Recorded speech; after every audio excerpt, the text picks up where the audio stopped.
ഷാർജയിൽ വൃക്കരോഗം കാരണം കഷ്ടതയനുഭവിക്കുന്ന പ്രവാസിയായ മലയാളി യുവാവ് നാട്ടിലേക്ക് പോകാൻ അവസരം കാത്തിരിക്കുന്നു. കടുത്ത വേദനയ്ക്കിടയിലും മെച്ചപ്പെട്ട ചികിത്സ തേടാനാകാതെ ചെറിയ മുറിയിൽ കരഞ്ഞു ജീവിക്കുകയാണ് കോഴിക്കോട് വടകര സ്വദേശി അബ്ദുൾ റിയാസ്.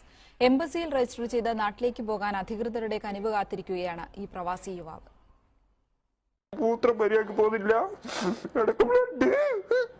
വേദന, ഉറക്കില്ല, ഭക്ഷണമില്ല. ഇപ്പൊ കുറച്ച് നോമ്പിന് കാരുണ്യം കൊണ്ട് ചുരുങ്ങിയ കാലയളവിൽ 2 തവണ കിഡ്നി ശസ്ത്രക്രിയയ്ക്ക് വിധേയനായിട്ടും അസുഖത്തിന് ശമനമില്ലാതെ ഷാർജ ഇൻഡസ്ട്രിയൽ മേഖലയിലെ തൊഴിലാളി ക്യാമ്പിൽ വേദന തിന്ന് ജീവിക്കുകയാണ് വടകര എറാമല സ്വദേശിയായ അബ്ദുൾ റിയാസ്. ഡ്രൈവറായി ജോലി ചെയ്യുന്നതിനിടെയാണ് മൂത്രതടസ്സവും അണുബാധയും കാരണം ചികിത്സയ്ക്ക് വിധേയനായത്. ജോലി നഷ്ടപ്പെട്ടെങ്കിലും കമ്പനിയുടെ ഔദാര്യത്താൽ കഴിഞ്ഞ 3 മാസമായി ക്യാമ്പിൽ കഴിയുകയാണ്.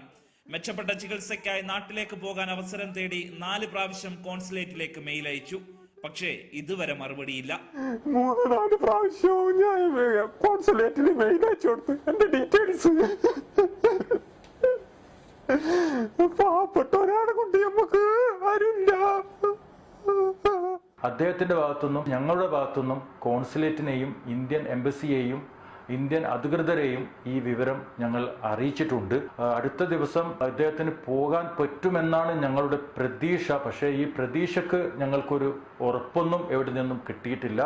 നാട്ടിൽ ഭാര്യയും മക്കളുമുണ്ട്. നാട്ടിലേക്ക് പോകാൻ വൈകുന്ന ഓരോ നിമിഷവും ജീവന് ഭീഷണിയാണെന്ന ഭയത്തോടെയാണ് ഈ യുവാവ് പ്രവാസ ലോകത്ത് കഴിയുന്നത്. Jomi Alexander, Manorama news, Dubai.